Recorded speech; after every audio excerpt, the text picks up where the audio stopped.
নমস্কার সব বন্ধুদের, শুভ সকাল, সুপ্রভাত। সবাই কেমন আছেন? আশা করি ভালো আছেন। তো আজকে সকালে ঘুম থেকে উঠে সকালটা শুরু করে দিয়েছি। এখানে চা বসিয়েছি, দুধ গরম হচ্ছে, চায়ের দুধটা জাল দিচ্ছি। তো আজকে থেকে তো ছেলের স্কুল খুলে যাচ্ছে। যা গরম সেটাই বলছি, যে ঘুম থেকে উঠে কি কষ্ট হচ্ছে। পুরো মনে হচ্ছে যেন মানে একটা দুটো বাজে, এত টেম্পারেচার। তো এবার রান্নাঘরে এই চাটা বানিয়ে ছেলে ওদিকে ঘুমোচ্ছে, ছেলেকে যাব ডাকতে। চা পাতা দিয়ে দিই। আমি আবার একবেলা দুধ চা খাই, কারণ বিকেলটা আগে খেতাম, প্রায় বছরখানেক হতে চললো বিকেলে লিকার চা খাই। এখন আর বিকেলবেলা দুধ চাটা আমি খাই না, কারণ দুধ চাটা খেলে পেটটা কেমন যেন ভার ভার হয়ে থাকে। তো কোথাও একটু মনে হয় যে অস্বস্তি হয়, ওই কারণে যতটা শরীরটা ঠিক রাখা যায়, একটু হালকা থাকা যায় আর কি। এদিকে চা বসিয়ে দিয়েছি, চা হচ্ছে।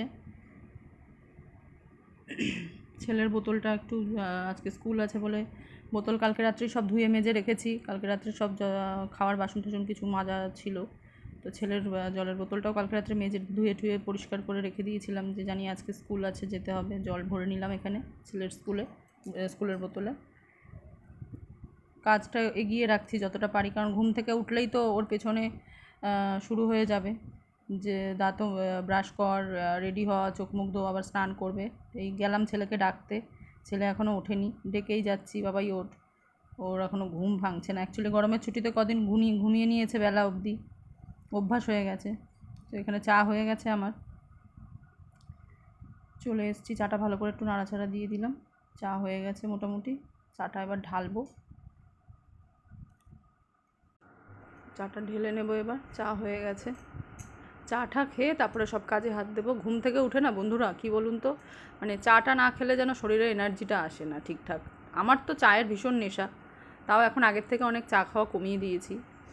ছেলেকে স্কুলে দিতে গেলে শীতকালে আমাদের বন্ধুদের সব আড্ডা চলে, বান্ধবীরা আমরা সব চায়ের দোকানে গিয়ে ভীষণ আড্ডা দিই। সবাই জানে যে আমি একটু চা খেতে খুব ভালোবাসি, আমাকে মানে ওই জন্য মানে চাটা আমি একটু বেশি পরিমাণে মাঝে মাঝে তো এমন হয় যে একবার যদি খাই মনে হয় যে আরেকবার খাই কিনে, এরম ব্যাপার। তো এই হচ্ছে ব্যাপার। তো এখন গরমে আর চা টা সেরকম খাচ্ছি না, সকালে একবারই খাচ্ছি, আর বিকালে একটু হালকা করে গ্রিন টি একটু খাই আমি। তো চলো, চা হয়ে গেছে, এখানে নিয়ে যাচ্ছি ঘরে। আমার শাশুড়ি মার হাজব্যান্ডের জন্য চা নিয়ে যাচ্ছি। ওখান থেকে পুচকুকে স্নান করিয়ে দিয়েছি চা খাওয়ার পরে। চাটা খেয়ে সব হয়ে গেছে, ওকে ঘুম থেকে তুলে একবারে স্নান টান করিয়ে দিয়েছি, খাওয়া দাওয়া হয়ে গেছে ওর। দুধ কর্নফ্লেক্স খায় ও সকালে। আমার ছেলে আবার ইসে খেতে পারে না, ভাত ঠাত এসব খেয়ে যেতে পারে না, অত সকালে অ্যাকচুয়ালি ভাত খাওয়ার অভ্যেস নেই। তো ছোটো থেকেই ও দুধ কর্নফ্লেক্স কলা দিয়ে একটু মানে এসব দিয়ে একটু খায়, চকস চকস দিয়ে এসব খেয়ে নেয়। ভাত ও কিছুতেই খায় না, রুটি তো খাবেই না চিবিয়ে। তো ওই জন্য দুধ কর্নফ্লেক্স খাইয়ে ওকে স্নান করিয়ে নিয়ে চলে এসেছি, কারণ টাইম খুব কম। স্কুল খুলে যাওয়া মানেই দৌড়াদৌড়ি শুরু, আবার ওকে স্কুলে দিয়ে এসে আবার অর্ধেক কাজ করতে হবে। সব কাজ এত তাড়াতাড়ি করা যায় না। বিছনা ফিছনা তোলা হয়ে গেছে, কিন্তু ওকে স্কুলে দিয়ে এসে আবার কিছু কাজ আছে। বিছানার চাদর ফাদরগুলো আজকে ভাবছি একটু তুলে দেবো। বালিশের কভারগুলো দুদিন আগে পাল্টেছি, আর পাল্টাবো না, চাদরটা আজকে একটু তুলবো। তো এখানে ছেলেকে একটু পাউডার ফাউডার দিয়ে গরমে, তাই ওকে বলে দিচ্ছি স্কুলে গিয়ে দুষ্টুমি করবে না। এতদিন পরে স্কুল খুলছে তো খুব দুষ্টু, গিয়ে বন্ধুবান্ধবের সঙ্গে, তারপরে স্লিপ আছে, আবার স্কুলে গিয়ে স্লিপ খায়। ওই জন্য বলছি এই রোদের মধ্যে স্লিপে একদম যাবে না, চুপচাপ ক্লাসে থাকবে। ওকে রেডি করে দিয়ে তারপরে আমি রেডি হব। ছেলেকে জামাটা এখানে পরিয়ে দিচ্ছি। ও বলছে, মা আজকে স্কুলে না গেলে হবে না, আজকে যাব না, ভাল লাগছে না। আসলে অনেক দিন যায়নি, প্রায় 1 মাসেরও বেশি। সেই এপ্রিলে পরীক্ষা হয়ে গেছে, ফার্স্ট টার্ম হয়ে যাওয়ার পরে ছুটি পড়েছে গরমের জন্য, আর এই আজকে খুলছে স্কুল। কিন্তু যা গরম পড়েছে, কি বলেন বন্ধুরা, আজকে এবারে এত তাড়াতাড়ি স্কুলটা না খুললেই পারতো। একটু বৃষ্টি হতো, পরের সপ্তাহে একটু খুলতে পারতো। তাই বলছিলাম, আমরা বাড়িতে সবাই বলাবলি করছিলাম যে এত তাড়াতাড়ি খুলে দিল স্কুলটা, আর কটা দিন ছুটি দিতে পারতো। বাচ্চা তো, নিয়ে যাওয়া নিয়ে আসা, স্কুলের ভেতরে থাকবে সেটা কোনো ব্যাপার না, কিন্তু এই যাওয়া আসা অনেকটা দূর স্কুল, প্রায় আধ ঘন্টা লাগে যেতে, আধা ঘন্টা আসতে। ওকে দিয়ে এসে আরও এখনও রান্না বান্না সব বাকি। সকালের কাজ কিছুটা সেরেছি, পুরোটা সারা হয়নি, কিছুটা এসে সারবো। ঘর ঠরগুলো আজকে ঝাড় দেওয়া হয়ে গেছে, বিছনা ফিছনা তোলা হয়ে গেছে, বাসন অর্ধেক রাতেই মাজা ছিল। তোকে এই ড্রেস পরিয়ে ওকে বলে দিচ্ছি যে সব গরমের টাস্কগুলো যেগুলো সামার ভ্যাকেশনে কাজ দিয়েছিল সেগুলো সব ম্যামকে দেখাবে, খাতায় সব আমি দেখিয়ে দিয়েছি কালকে রাত্রে। ওকে বলে দিচ্ছি, ওগুলো বুঝিয়ে বুঝিয়ে দিচ্ছি, বন্ধুদের সাথে মারামারি করবে না, সব ম্যামকে দেখাবে, খাতা ফাতা জমা দেবে, কথাগুলোই বলছিল। বলছে হ্যাঁ আমি দেখাবো। বলছে ঠিক আছে মা আমি দেখাবো। বেশি বললে আবার বিরক্ত হয়ে যায় যে এক কথা বারবার বলি কেন। আমার আবার একটু স্বভাব আছে কী বলুন তো বন্ধুরা, আমি এক কথা বারবার বলি, বুঝেছিস বুঝেছিস, বলছে হ্যাঁ বুঝেছি। এখানে আই কার্ডটা পরিয়ে দিচ্ছি। কত কথা বলছে আমার সাথে। ব্যাস হয়ে গেছে, মাথাটা এবার আশ্রে দিলেই হয়ে যাবে। খাওয়া দাওয়া তো কমপ্লিট হয়ে গেছে, ওকে রেডি করে এবার আমি রেডি হয়ে যাব, দিয়ে তারপরে স্কুলের জন্য রওনা দেবো। দেখছে এখানে আমি মাথা আশ্রে দিচ্ছি, আমাকে বলছে মা তুমি যাবে তো দিতে, আমাকে আবার আজকে জিজ্ঞাসা করছে। বলছি হ্যাঁ আমি ছাড়া আর কে যাবে তোকে দিতে। ব্যাস আমিও রেডি হয়ে গেছি, এবার ছেলেকে জুতোটা পরিয়ে নিচ্ছি, ছেলেকে জুতোটা পরিয়ে নিয়ে এবার বেরিয়ে যাব। ওদের হচ্ছে 11:30 থেকে স্কুল, প্রেয়ার হয় 11:30টায়, তো মোটামুটি 11টার মধ্যেই আমি ঢুকিয়ে দেওয়ার চেষ্টা করি, কি 11:10-15-র মধ্যে। আজকে একটু লেট হয়ে গেছে বাড়ি থেকে বেরোতে বেরোতে।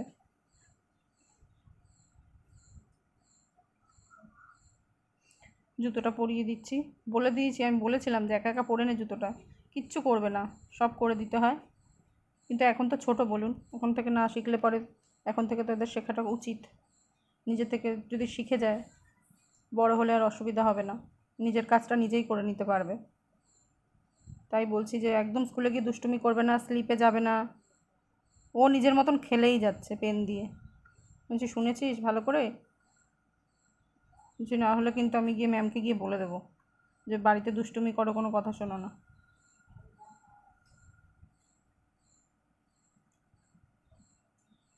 দেরি হয়ে যাচ্ছে, তাড়াতাড়ি করছি, সব তাগাদা দিচ্ছি যে তাড়াতাড়ি করো, ছাড়তে যেতে হবে।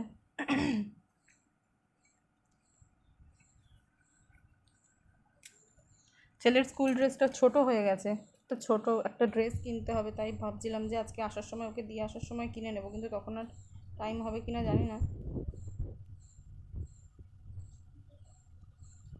তো আমাকে একটু আদর করে দিল, একটু হামি দিয়ে দিল, বলছে মা গাড়িটা তুমি ব্যাগে করে নিয়ে যাও। ওর খুব নেশা জানেন তো বন্ধুরা, কোথাও গেলে পরে ওর বাড়ির খেলনা একটা দুটোর সাথে ব্যাগে করে নিয়ে যেতে হয়। তো এখানে রেডি হয়ে গেছে, নতুন ব্যাগ নিয়ে বাই করে দিচ্ছে সবাইকে। তো ওকে দিয়ে চলে এসেছি, এসে এই ঘরের কাজগুলো, কয়েকদিন আগে একটা নিমন্ত্রণ বাড়ি ছিল, ছেলেকে নিয়েই গেছিলাম, ওদের এক স্কুলের বন্ধু নিমন্ত্রণ করেছিল, তো সেখানে গিয়েছিলাম শাড়িটা পরে, শাড়িটা এসে রোদ শোদ খাইয়ে রেখেছিলাম, কিন্তু তোলা আর হয়নি। এত কাজের চাপে না সব মানে এদিক ওদিক হয়ে যায়। আজকে থেকে ছেলের স্কুল খুলেছে, তাও একটু শান্তি, যে কিছুক্ষণ কয়েক ঘন্টা একটু স্কুলে থাকবে, সেই কটা টাইম অনেকটা কাজ হয়ে যাবে। কিন্তু মানে বাড়িতে থাকে যখন ছুটিতে, দুষ্টুমি করে এদিক ওদিক দৌড়ায়, ওকে খেয়াল করবো না ঘরের এইগুলো তুলবো জামা কাপড়। কী গরম পড়েছে, তাই বলছি যে ঘামছি এত, খালি ঘামছি, পাখার হাওয়া যেন গায়েই লাগছে না। সিলিং ফ্যান চালিয়েছি ঠিকই, একটু কাজবাজ করে এসে একটু বসবো, স্ট্যান্ড ফ্যানটা চালিয়ে ভাবছি একটু বসে হাওয়া খাবো। দেখি তাড়াতাড়ি করে কাজগুলো যেন করে নিচ্ছি, কটা জামা কাপড় ভাঁজ করার বাকি ছিল, কটা করে আবার যাবো রান্নাঘরে, কিছু জলখাবারের টিফিনের বাসন টাসনগুলো রয়েছে, সেগুলো একটু মাজতে হবে, ধুতে হবে। বড় বড় বাসনপত্র কিছু, রাতের সব খাওয়া দাওয়ার বাসন মাজাই আছে, কালকে জানি আজকে সকাল থেকে সময় পাওয়া যাবে না। এবার বিছানার চাদরগুলো একটু পাল্টে দেবো, বিছানার চাদরটা, ওই জন্য চাদরটা রেখেছি বিছানার ওপরে। সব জামাকাপড়গুলো ভাঁজ করা হয়ে গেছে, এদিক ওদিকের জিনিসপত্রগুলো। আজকে যদি বিকেলে একটু বৃষ্টি হয় খুব ভালো হয়, কারণ এত গরম আর আকাশটা পুরো গোমোট হয়ে রয়েছে, জানি না বৃষ্টি হবে কি না। তার মধ্যে যখনই দেখি না বন্ধুরা, কী বলুন তো, যখনই দেখি যে গরম পড়েছে খুব, তখনই দেখি কারেন্ট চলে যায়, সেদিনই কারেন্ট চলে যায়। আমার তো এখন থেকেই ভয় করছে যে আজকে রাতে কারেন্ট না যায়, আর কারেন্ট যদি একবার রাত্রে যায় তাহলে তো পুরো একদম সারা রাতের মতন যাবে।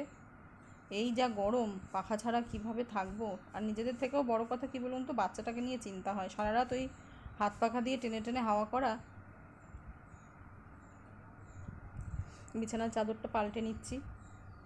আমার আবার দুদিন ছাড়া ছাড়া চাদর না পাল্টালে একদম সেই চাদর আর শুতে পারি না। আমার ওই জন্য চাদরের মানে কালেকশান প্রচুর, আমি মানে একবারে কিনি, বছরে একবারে সারা বছরের চাদর কিনে নিই, একবারই কিনি সারা বছরের চাদর, বালিশের কভার আমি কিনেই রাখি। কারণ আমার আবার চাদরের খুব নেশা, মানে বিছানার চাদর দুদিন ছাড়া ছাড়া, বালিশের কভারটা তাও 3-4 দিন পরে বা সপ্তাহে আমি পাল্টাই।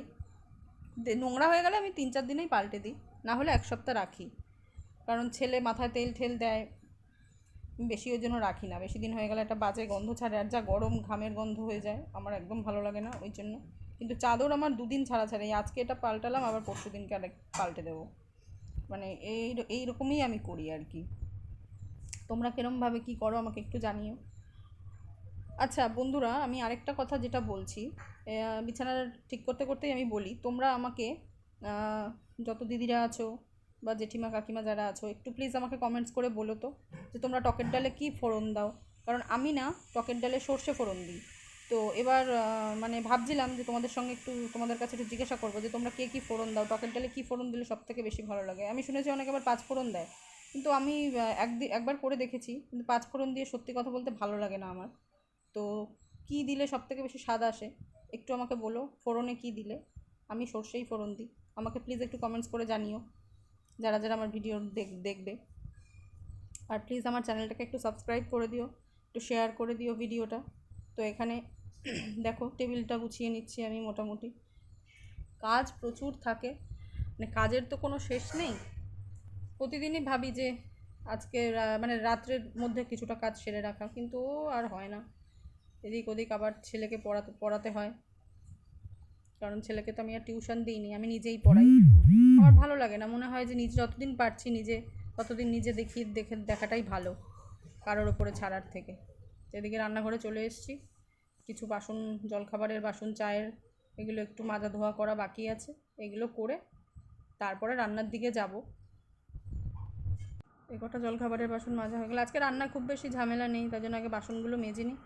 যে কটা ব্রেকফাস্ট করা হয়েছে, ছেলে দুধ কর্নফ্লেক্স খেয়েছে, আমি খেয়েছি, শাশুড়ি মা খেয়েছেন, ওর বাবা খেয়েছে, ওগুলো সব চায়ের বাসন টাসন, চায়ের কাপ সব এই কটা মেজে দিলে তারপরে রান্নার দিকে যাব। কালকে ফ্রিজে কিছু মাছ আছে, তো কালকে মোরলা মাছ আনা হয়েছিল, তো সেই মোরলা মাছের অতটা করা হয়নি। কালকে চচ্চড়ি করা হয়েছিল, আর কিছুটা রাখা হয়েছিল, যে শাশুড়ি মা বলছিল আজকে একটু সর্ষে বাটা দিয়ে করবে, তো ওই জন্য ওটা রেখে দিয়েছিলাম কিছুটা, ওটাই আজকে করব। একটু টক ডাল করব আর আলু ভাজবো ভেবেছি, ওই জন্য রান্নায় বেশি ঝামেলা নেই আজকে। তাহলে বাসনটা ধুয়ে নিই, এবার বাসনটা ধুয়ে নিলে এবার রান্নার দিকে আমি যেতে পারবো। খুব গরম পড়েছে, ভীষণ গরম পড়েছে বন্ধুরা, খুব কষ্ট হচ্ছে এই গরমকালে। আমরা মহিলারা জানি যে আমাদের এই রান্নাঘরের দায়িত্বটা সামলানো যে কতটা মুশকিল, মানে কি বলবো আর। সবাইকেই প্রায় আমরা একই প্রকারের কাজ করছি, সবাইকে একই এই ডিউটি আমাদের দিয়ে যেতে হয়, সংসার সামলানো, রান্না বান্না, বাসন ধোয়া, ঘর পরিষ্কার করো, জামা কাপড় ধোও। তো এগুলো এই গরমে আরও ছোটাছুটি করে কাজ, তো গরমটা যেন মনে হয় আরও বেশি লাগে। তো এখানে মোটামুটি হয়ে গেছে, পরে আমি বেসিনটা পরিষ্কার করব বলে চায়ের বাটিটা রেখে দিয়েছি, যে থাক একটু গিয়ে হাওয়াতে এবার বসবো পাখা চালিয়ে। তো বসে পড়েছি দেখো এখানে, আর পারছিলাম না, খুব কষ্ট হচ্ছিলো। ছেলেকে তার মধ্যে দিয়ে এসেছি তো স্কুলে রোদে, ওই জন্য স্ট্যান্ড ফ্যান চালিয়ে বসেছি, সিলিং ফ্যানের হাওয়া মনে হচ্ছে যেন গায়েই লাগছে না, খুব কষ্ট হচ্ছিল। ভাবলাম যে গিয়ে একটু বসে হাওয়া খেয়ে নিই, তারপরে গিয়ে আবার বাদবাকি কাজ সারবো, যা কাজ আছে রান্না বান্না যা আছে। বেসিনের একটা চায়ের বাটি রয়েছে, ওটাও ধুতে হবে গিয়ে। দেখো তাই ঘড়িতে দেখাচ্ছে যে 11:15 বাজে, এখন 11:15 বেজে গেল। এবার রান্না করব, আবার ছেলেকে আনতে যেতে হবে, ছেলের 3:30 ছুটি। তো চলো বন্ধুরা, আজকের মতো এখানেই রাখছি, টাটা, সবাই ভালো থাকবেন।